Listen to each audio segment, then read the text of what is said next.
Merhaba arkadaşlar. Bugünkü çalışmamızda da sizinle çocuklar için böyle baykuşlu bir bere çalışması yapacağız. İpim bebe ipi. 4 numaraya uygun bebe ipi. Şiş numaram da 4. Ben şimdi ön hazırlığımı yaptım. Lastiğimi ördüm. 14 sıra lastik ördüm. 2 ters 2 düz. Yine ben size şöyle çizimle anlatmak istiyorum. 108 ilmek attım. 2 ters 2 düz, 2 ters 2 düz olarak lastiğimi ördüm. Yaklaşık 4, azıcık 4 santimi de geçti. Lastiğimi ördüm. Şimdi şu tam orta kısma baykuş çalışması yapacağız. 18, 20, 22 ilmek yerimiz baykuş olacak. Yanlarda 43 ilmekte 2 sıra ters 2 sıra düz olarak öreceğiz. Şimdi bu 108 ilmeğimi 2 ters 2 düz lastiğimi ördüm. Şimdi 43 ilmek düz örüyorum.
Şimdi 43 ilmek düz olarak ördüm geldim. Şimdi arada 2 ters yapacağız.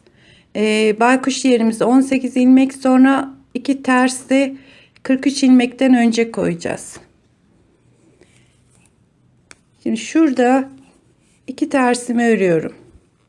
1 2.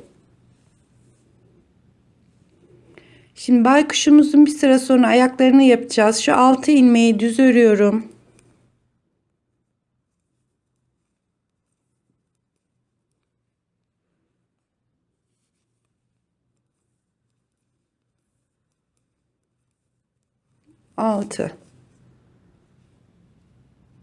Altı ilmeği düz ördüm. Şimdi aradaki 6 ilmeği pirinç yapıyorum. Ters, düz, ters, düz, ters, 2 4 5 6. Bakın 2 tersten sonra 2 4 6 ilmek düz ördük. 2 4 6 ilmeği de pirinç yaptık. Bir ters bir düz. Şimdi yine 6 ilmek düz örüyorum. 1 2 3 4 5 6. İpimi çeviriyorum. 1 2 tane ters. Geri kalan 43 ilmeğimi de düz olarak örüyorum.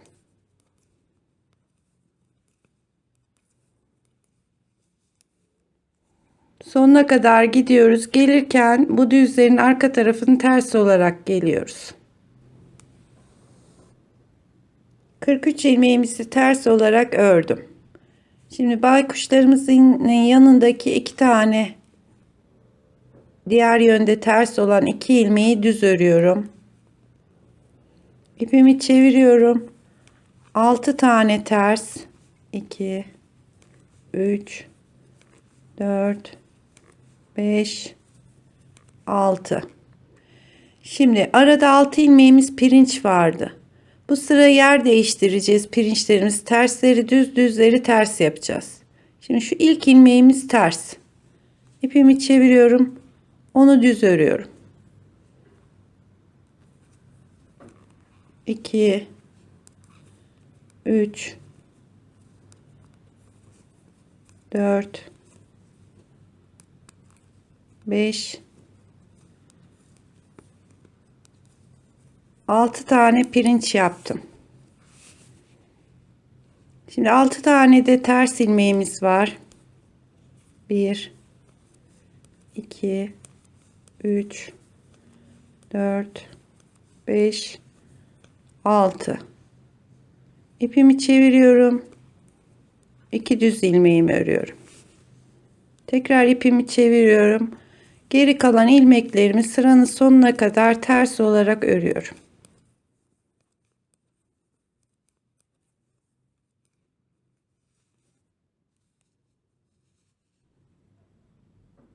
Biremizin yan tarafları 2 sıra düz, 2 sıra ters olacak. Yani 3. sıraya geldim. Ters olarak gidiyorum. 43 ilmeğimiz. Bir de baykuşumuzun yanında 2 tane de ters ilmeğimiz var zaten. 45 ilmeğimi ters olarak örüyorum.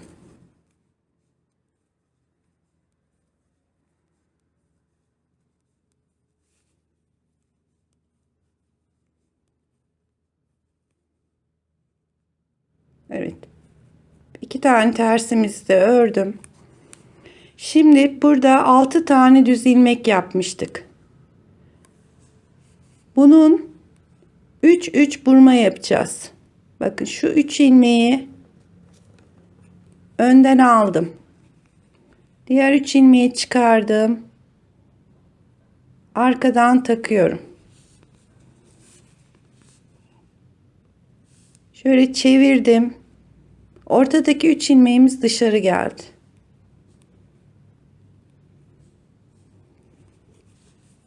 Şimdi 1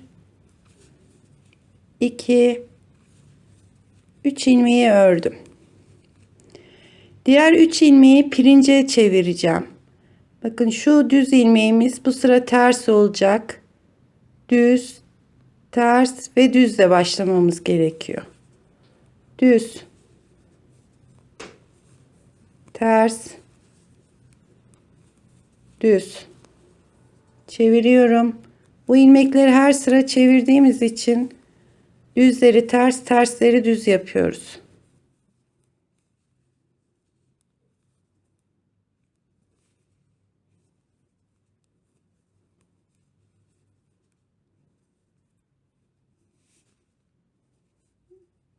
Ya 6 tane vardı. 3 tane de buradan aldık. 9 ilmeğimizi pirince çevirdik.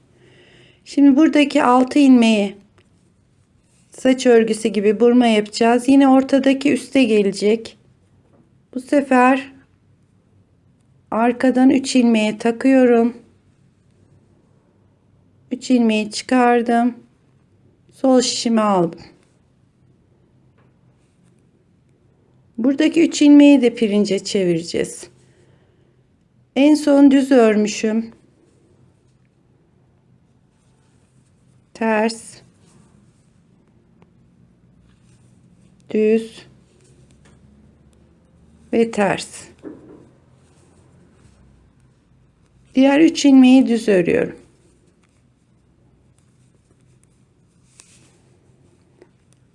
Yanındaki 2 tersi örüyorum. Buradaki 2 sıranın üstünü de artık ters olarak gidiyorum.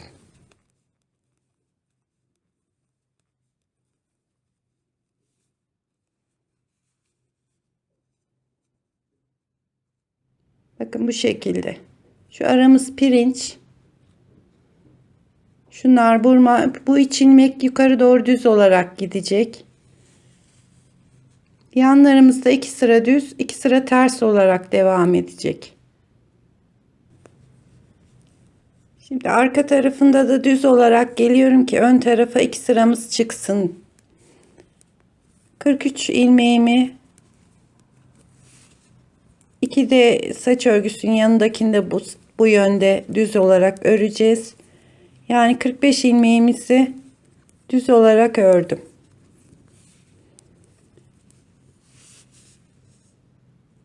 Şimdi şu ilk 3 ilmek hep yukarı doğru düz olarak gidecek. Onun için 3 taneyi örüyorum. Ters örüyorum. 1 2 3. Aradaki 6 ilmek, 3 ilmek buradan 9, 3 de diğerinden aldık. 12 tane ilmeğimiz pirinç olarak gidecek. Ve bu pirinçlerimizi her sıra değiştireceğiz. Şu düz ilmeğimi ters örüyorum. 1 2 3 4 5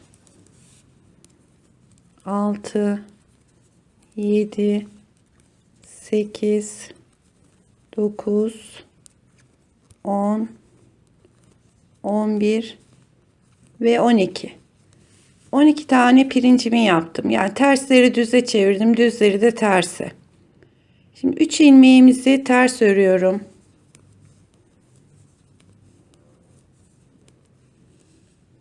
İpimi çeviriyorum. Geri kalan ilmeklerimin hepsini bu sıra düz örüyorum.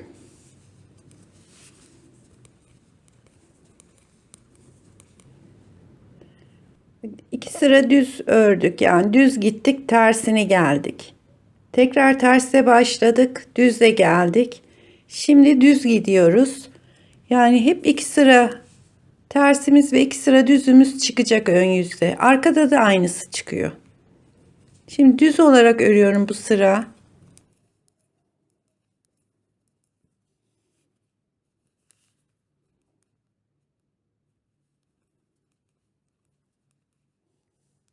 Evet. Şu 3 ilmek düzümüzün yanındaki ilmekler ters. Onlar hep ters olarak örülecek. 2 ilmek tersimi ördüm. Şimdi 3 ilmek düzüm var. Ve pirinç. Aradaki 12 ilmeğimiz de pirinç. Şu ilmeğim ters. O yüzden düzle başlıyorum. Düz. Ters.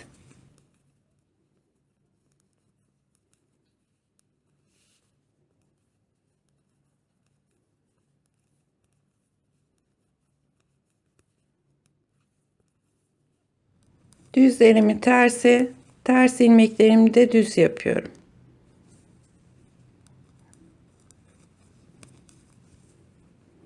Evet, 3 ilmek düz ilmeğimiz. 1 2 3. Bu aradaki 2 ilmekler örgü boyunca hep ters gidecek. Şimdi burada 2 sıra tersimiz çıktığı için artık üstüne düz örüyorum.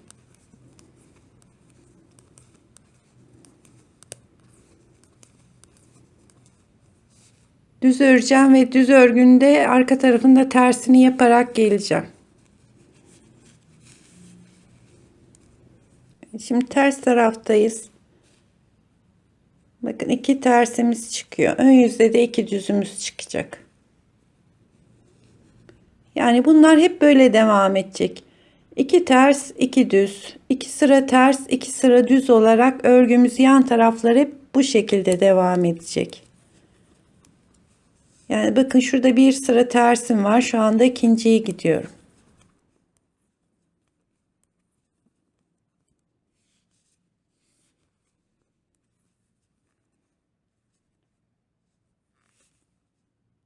Şimdi 2 tane düzüm, 3 tane tersim ve pirinç kısmına geldim. Yine çeviriyorum ilmeğimi. Yani şu düz ilmeğimi ters örüyorum.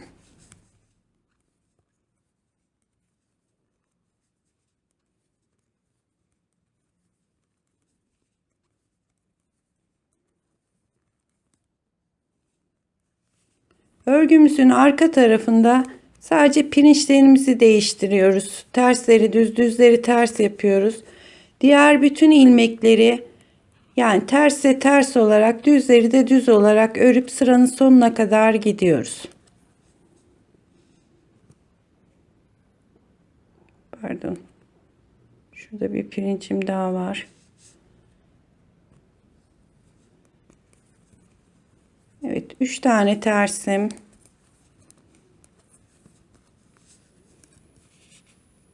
2 tane düzüm. Arka yüzde burada yani bir sıra ters çıktığı için ikinciye gidiyorum. Bir sıra düz çıksaydı düz olarak örecektim sıranın başına kadar. Bu şekilde arka taraflar hep aynı şekilde gidiyor. Sadece pirinçlerimiz değişiyor.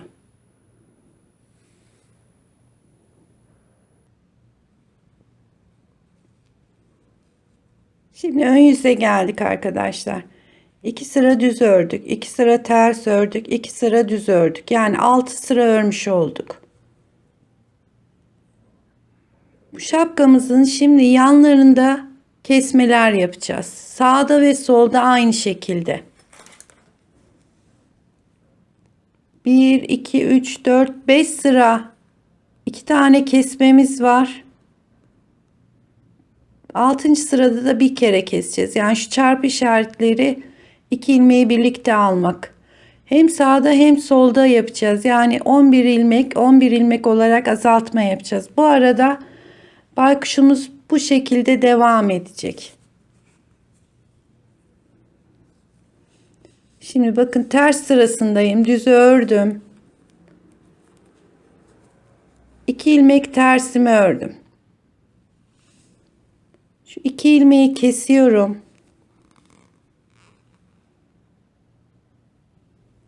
Bir ilmek örüyorum. Ve tekrar bir kesme yaptım. 3. ilmeğimi kestim. 4.'yü ördüm. 5 ve 6'yı tekrar kestim. Yani 2 tane kesmemiz oldu. 2 ilmeğimiz yok etmiş olduk. Şimdi devam ediyorum.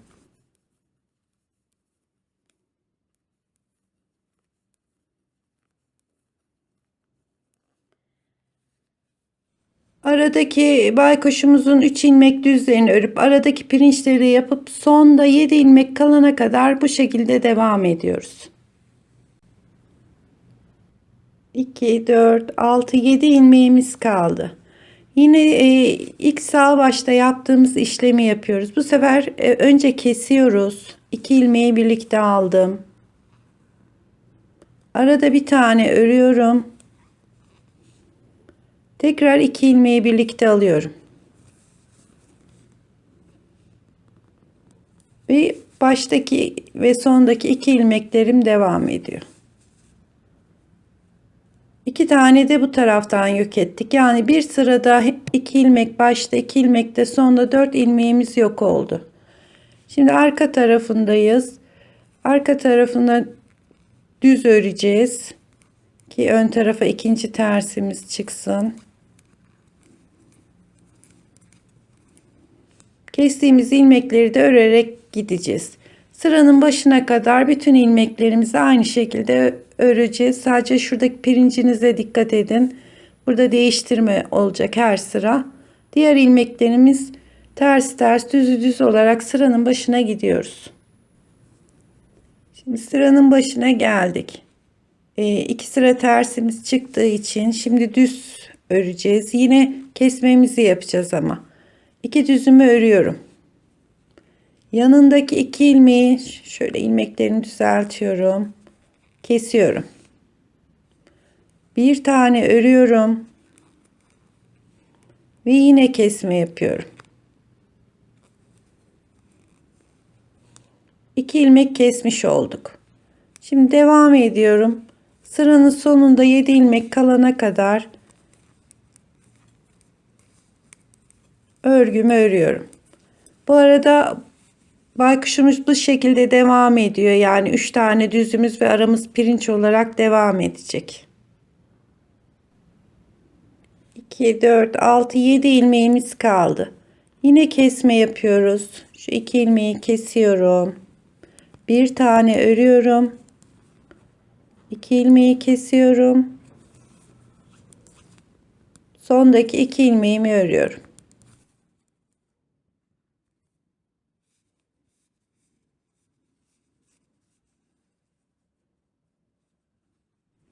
Şu arada baykuşumuz çıkacak.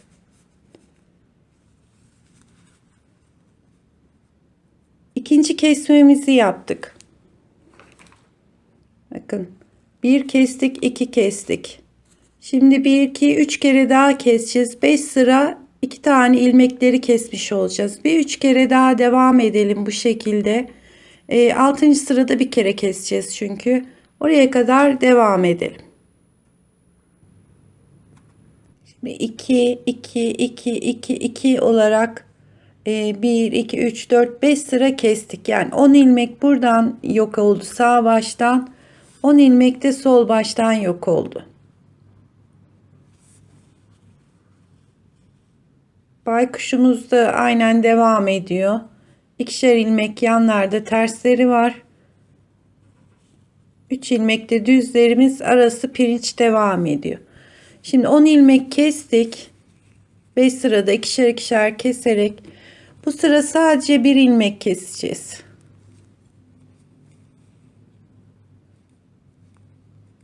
Şu 2 ilmeği düzeltiyorum. Bir kere kestim. Artık devam ediyorum.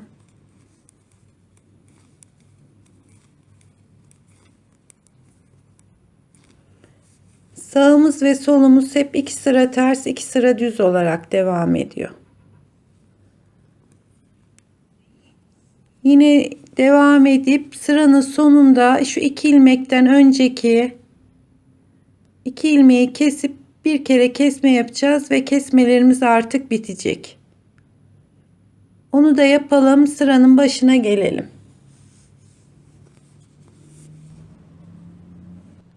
Evet arkadaşlar, bütün kesmelerimiz bitti. Şimdi buraya kadar bir tekrar edeyim.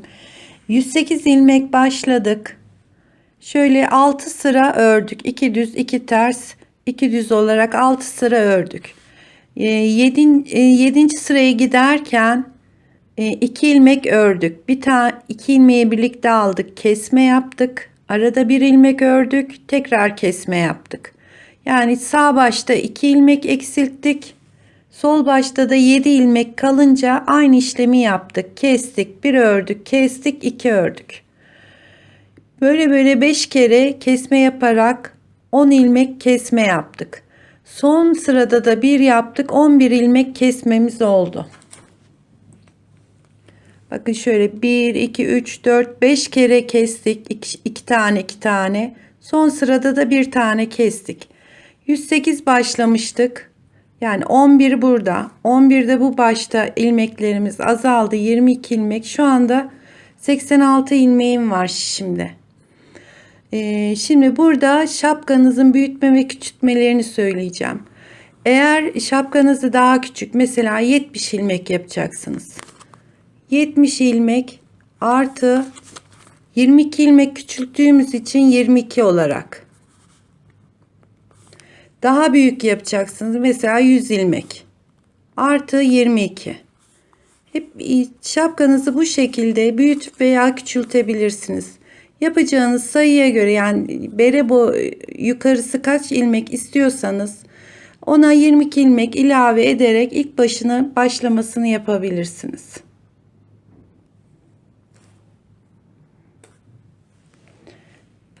Şimdi artık baykuşumuzun da gövdesi yeterli.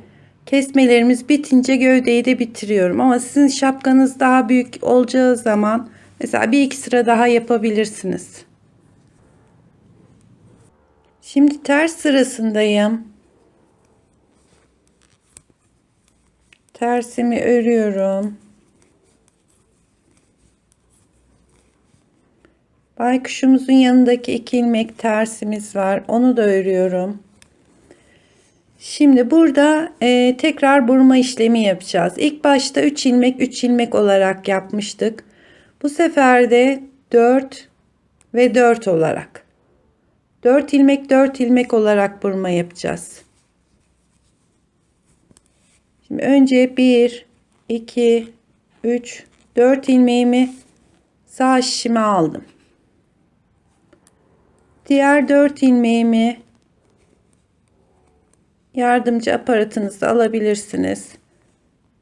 Aldım. Önde tutuyorum. Şu dışarıdaki kenardaki 4 ilmeğimi içeri alıyorum. Ortadaki ilmeklerimi kenara alıp takıyorum. Ve artık bu pirinçlerimizi de düz olarak örüyorum.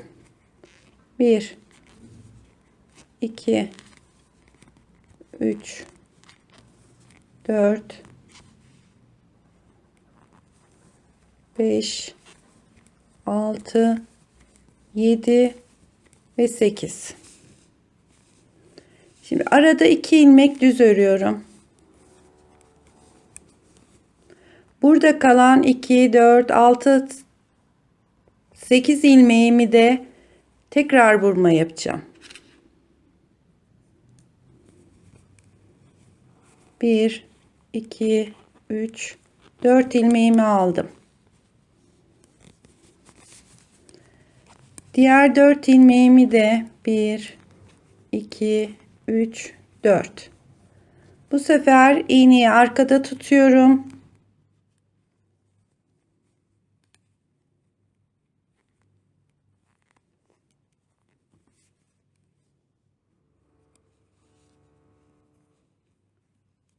Ve tekrar onları şişime geçiriyorum.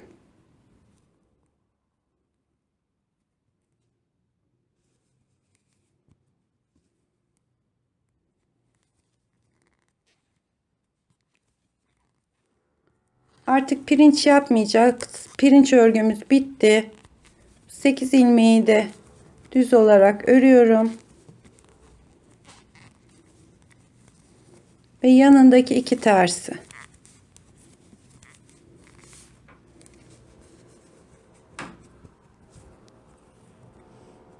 Bakın ortadaki pirinç ilmeklerimiz dışarı geldi.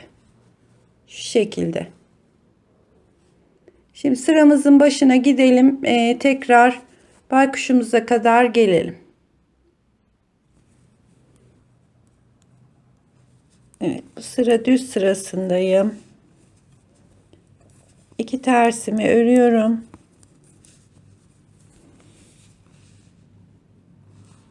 Şimdi baykuşumuzun ortasındaki 2 3 4 5 6 7 8 9 10 11 12 13 14 15 16 17 ve 18. 18 ilmeğimi düz ördüm. Şimdi bu ilk sıramız. 1 2 3 4 5 6 kere bu işlemi yapacağız. Yani 6 kere gidip geleceğiz. Pardon, 3 kere gidip geleceğiz. 6 sıra örmüş olacağız. Bu şekilde devam edelim. Evet, burma işleminden sonra 3 kere de gittim geldim. Şimdi tekrar aynı şekilde burma yapacağız.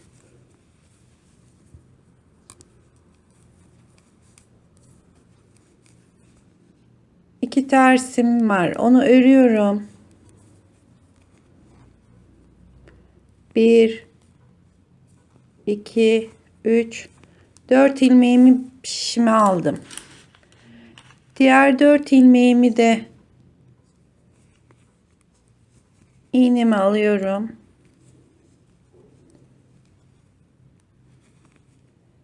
Tekrar sol şişime aldım.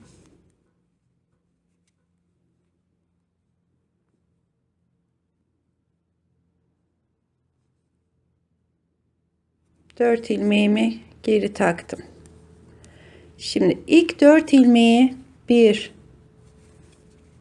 2 3 4 4 ilmeğimi düz ördüm. Şimdi ters sırasındayım. Bu aradaki 1 2 3 4 ilmeğimi ters ördüm. Aradaki 2 ilmeği de ters örüyorum. Şimdi sondaki 8 ilmeği yapacağız.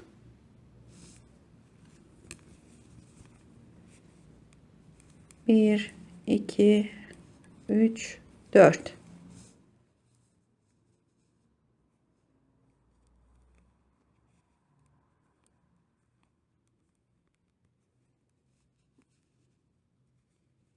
İğnemdeki 4 ilmeği tekrar şişime geçiriyorum.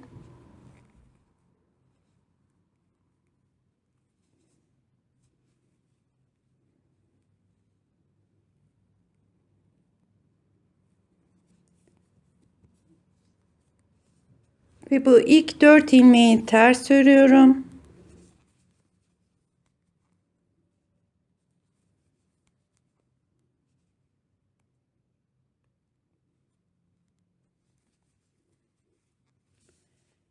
Sondaki 4 ilmeği düz örüyorum. Bunlar kulaklarımız birkaç sıra düz öreceğiz.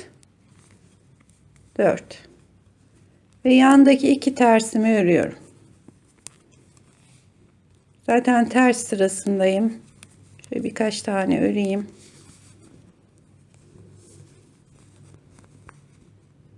Bakın şunlar baykuşumuzun gözleri olacak.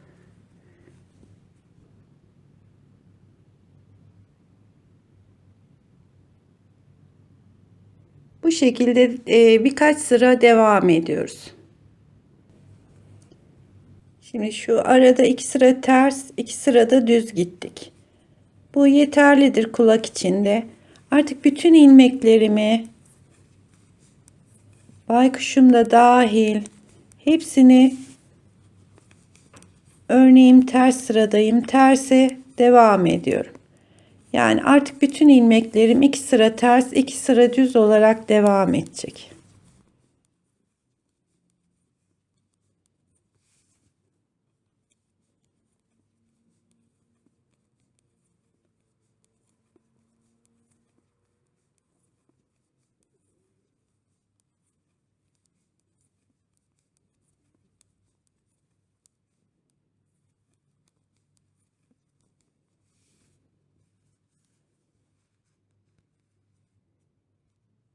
Bakın bu şekilde.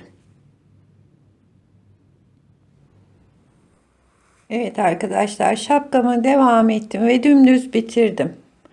Şu tersleri söyleyeyim size. 1, 2, 3, 4, 5, 6, 7, 8, 9, 10, 11, 12, 13, 14, 15 tane ters örmüşüm. Yani 2 sıra ters olan yerim. Yine de santim olarak da vereyim. Boyu 20 santim oldu.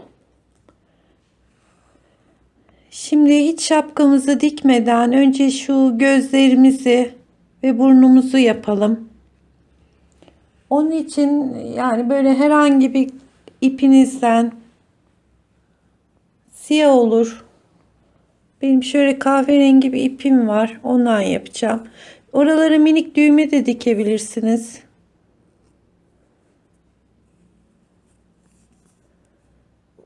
Şimdi şöyle bir kere doladım. 1, 2.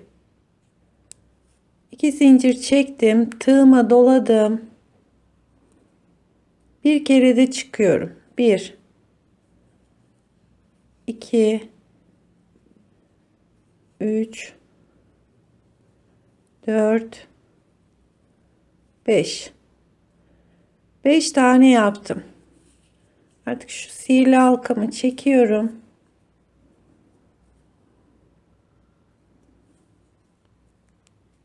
Şuraya birleştirdim.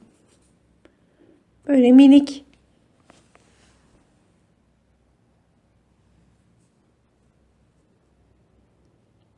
yuvarlak bir halkamız oldu.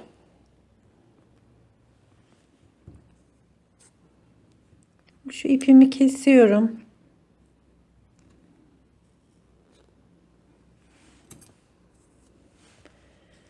Ben daha önceden bir tane daha hazırladım. Şöyle şu şekilde. Bakın bunlar gözlerimiz olacak.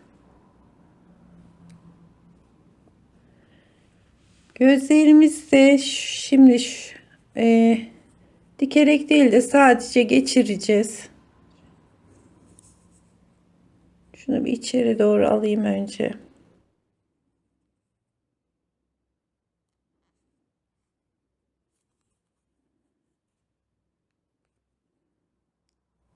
Diğer ipim içeride zaten.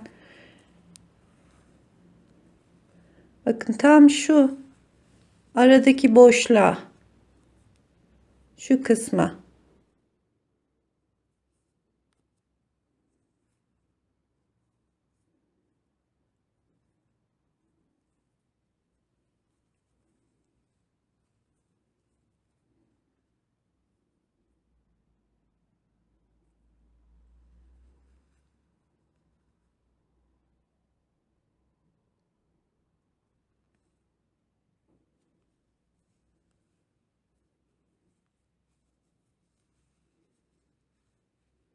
Şöyle yerleştirdim.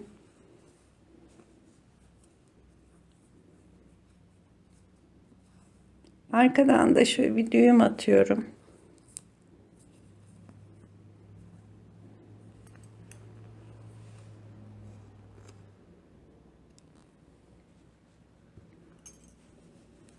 Evet, gözümüzün birini yaptık.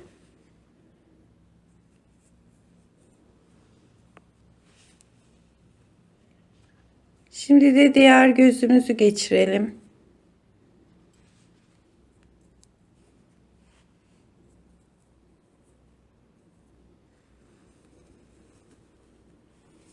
Onu da diğer şu burgunun arasında bir boşluk var. Tam şöyle eşit olacak şekilde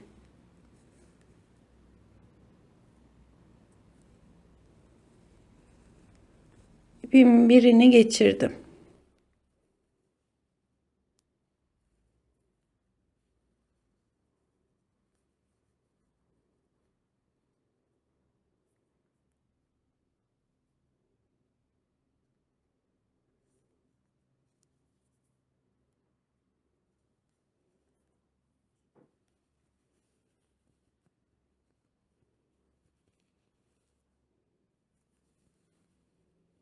Evet, ikinci gözümüzü de yerleştiriyoruz. Ve yine bu göze de düğümümüzü atıyoruz, iplerimizi.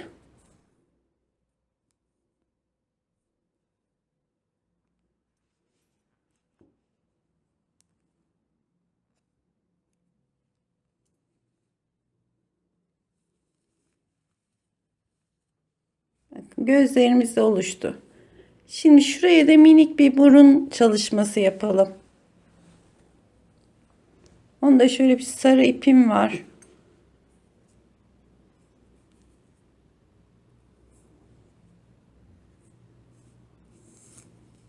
Çok büyük, hatta birazını keselim.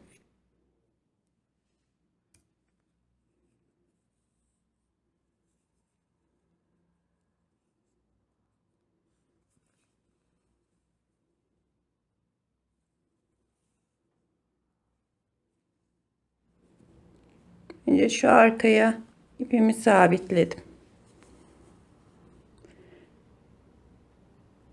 Şimdi tam şu pirincim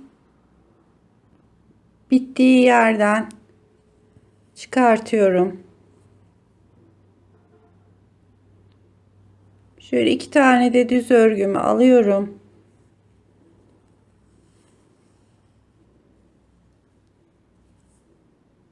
Aynı yere tekrar batıyorum. Ve ikinci battığım yerden de çıkıyorum.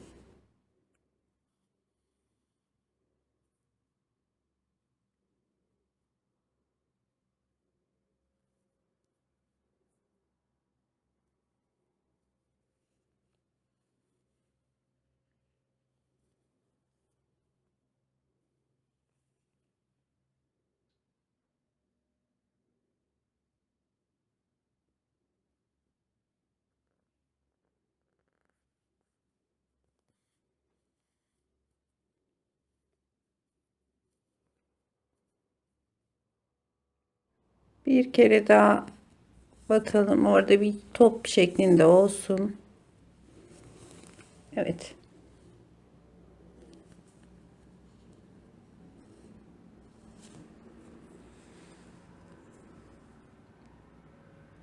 Şimdi ipimi burada kesiyorum.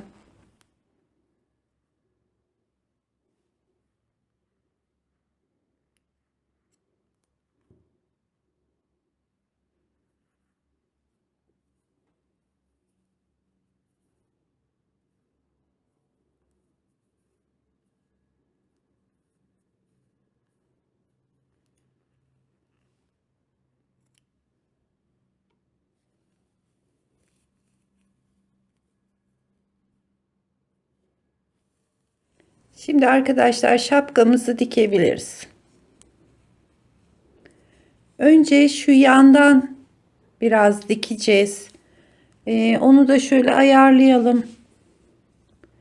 1, 2, 3, 4, 5, 6, 7, 8, 9. 9 tane ters.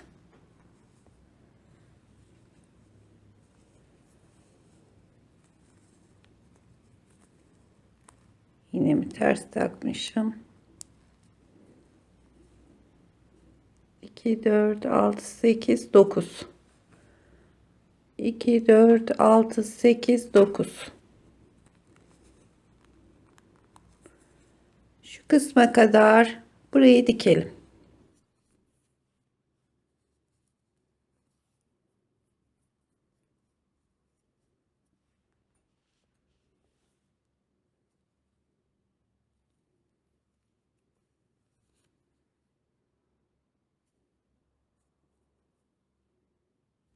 Terslerimizi ve düzlerimizi birbirine denk getirerek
evet şu kadar dikmek yeterlidir.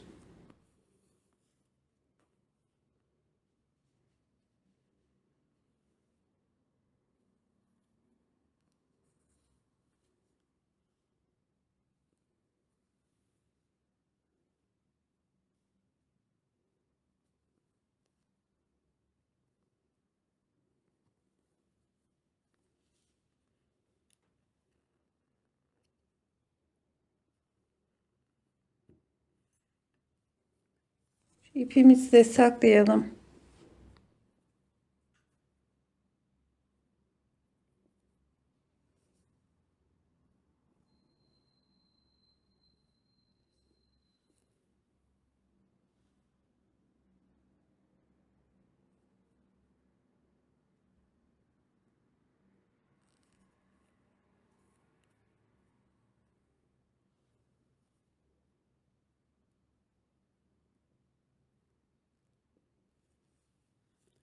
Şimdi biraz içeri doğru yürütüyorum ki şurası göründü.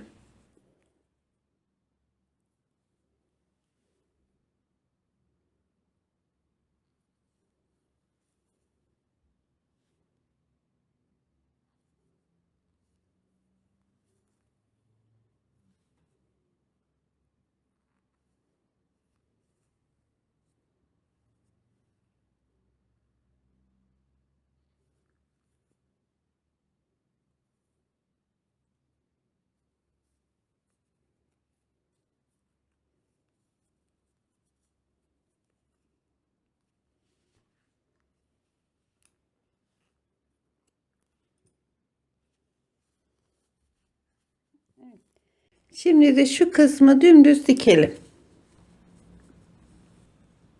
Düz olarak dikeceğiz dedim ama dikişini beraber yapalım. Bakın şapkayı şöyle yapıyorum. Tam diğer dikişimizi arka ortadaki dikişi şöyle denk getiriyorum.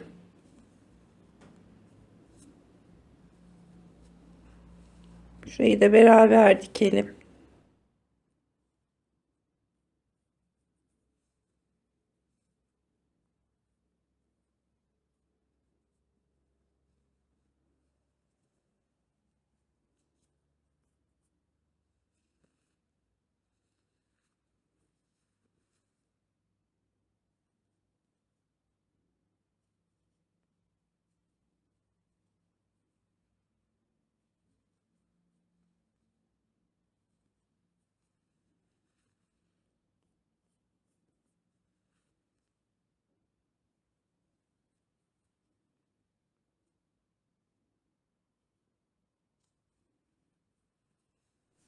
Evet, bu şekilde şu diğer diktiğimiz yeri tam baykuşun ortasına gelecek şekilde yapıp sonuna kadar dikelim.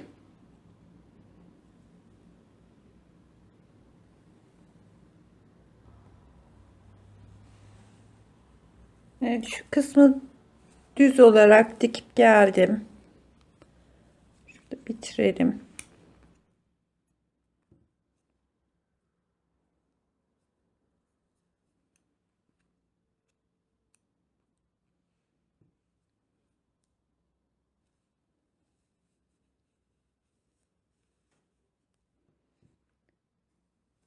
Şimdi şapkamızı bir ters çevirelim.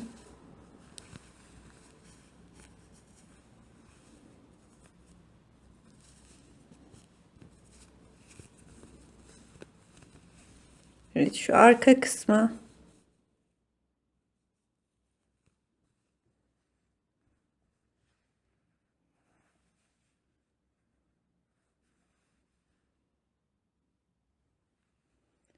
arkada biliyorsunuz yarıya kadar diktik, diğer yarısı boşta. Yani şu arka kısmı açıkta. Şimdi şapkamızın tam şöyle bir sıfırlayalım.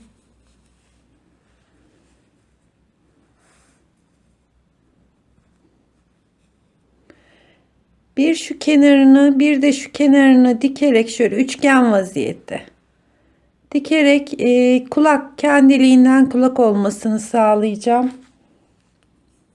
Onu da ben yine kahverengi ipimle dikmek istiyorum. Koyu bir kahve siyah gibi, yani siyahla da dikebilirsiniz.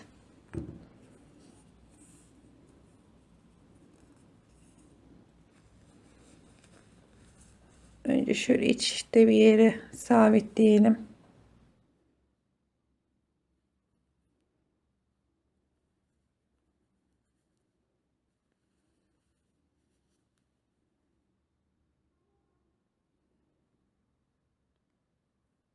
Bir, iki, üç, dört, beş tane ters bırakmamız yeterlidir.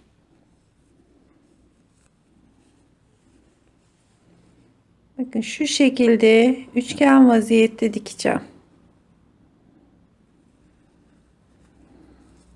Tabii hep bir orantılayalım, önce düzeltelim.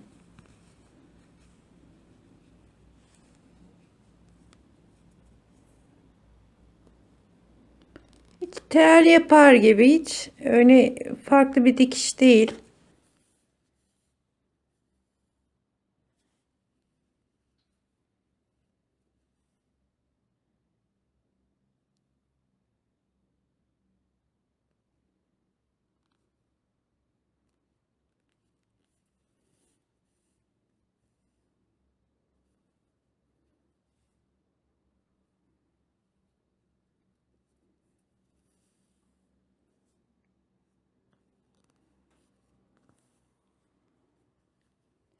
Bakın şimdi de tam tersini yapıyorum.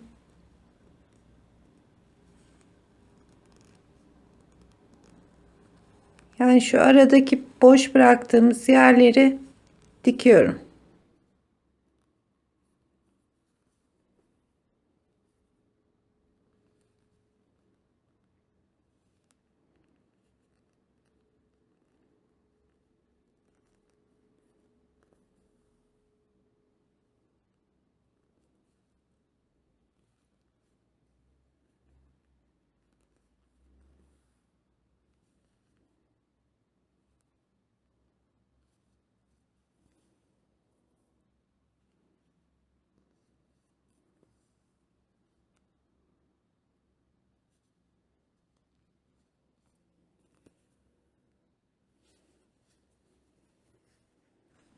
Hatta istiyorsanız burayı hafiften büzdürerek de yapabilirsiniz. Ben sadece şöyle bir kulak şekli vermek istedim. Şimdi aynı şekilde diğer tarafı da dikelim. İki tarafı da diktik arkadaşlar. Bak, bu düz hali. İsterseniz şu ipi düğüme atmadım, içeri aldım. İsterseniz bu ipinizi şöyle çekip öyle de durabilir. Öyle yapalım. İpimi çektim. Ve şuraya sabitleyeceğim.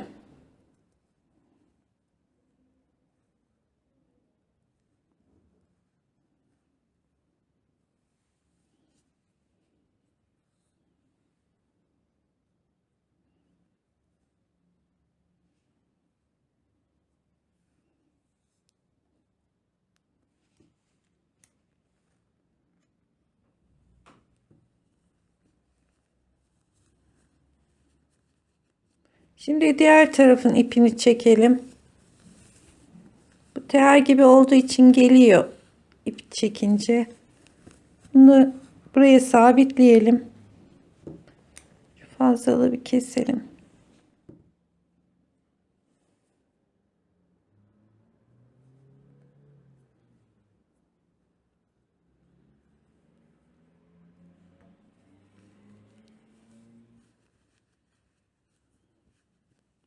Bakın isterseniz böyle büzerek de kulak oluşuyor.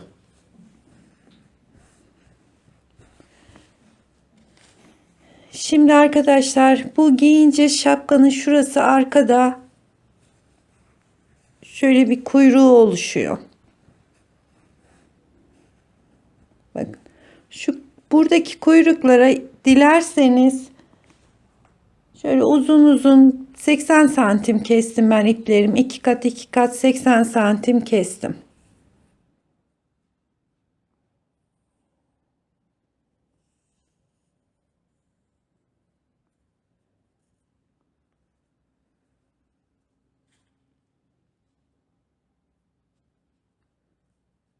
Şimdi 3 tane ip geçireceğim. 1 2 3 olarak. Önce tam ortaya bir tane yapalım.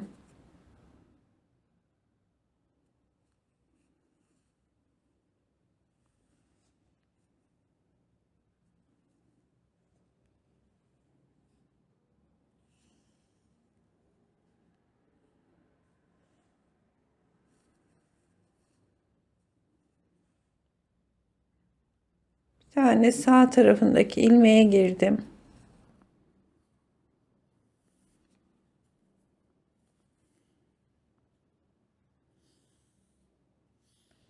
Yani bu oraya bir örgü yapacağız. Bu örgünün uzunluğu size kalmış. Hatta ben uzun uzun yaptım ki fazlalığını kesebiliriz.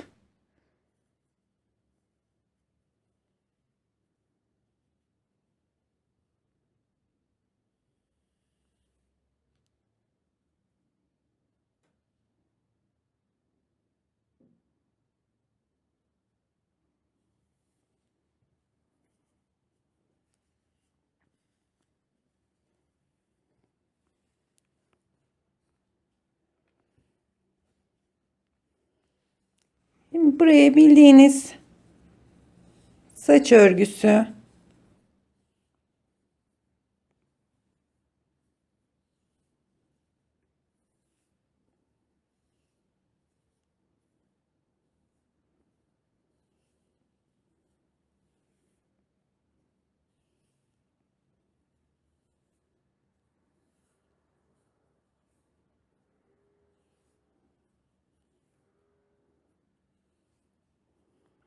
hatta biraz daha kalın olabilirmiş. 2 kat yaptım ama 3 kattan da yapılabilirmiş. İnce oldu biraz saç örgüm ama.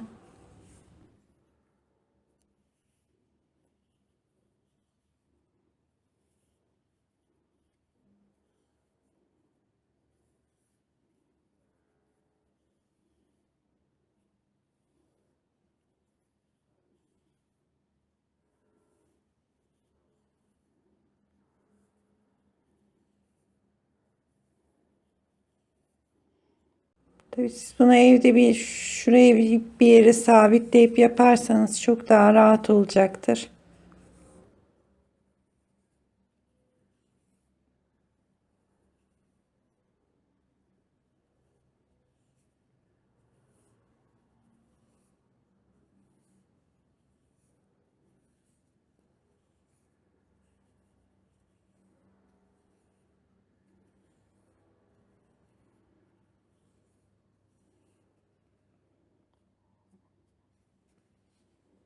Evet, şu uzunluk yeterlidir.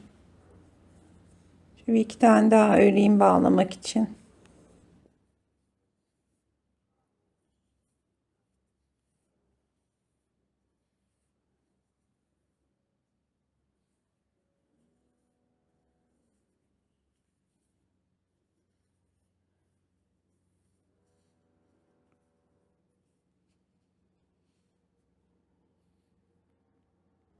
Şimdi herhangi bir ipinizi şuraya bir uç kısmına düğüm atalım.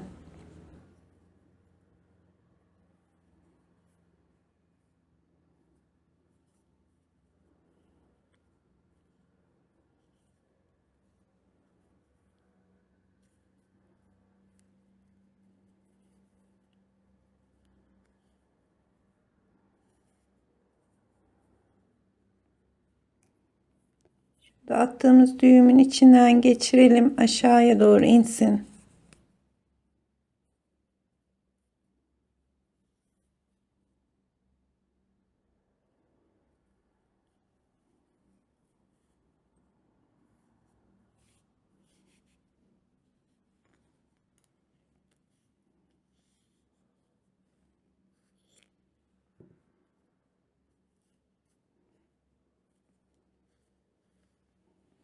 Ve şapkamızın arkasında şöyle bir kuyruk yaptım.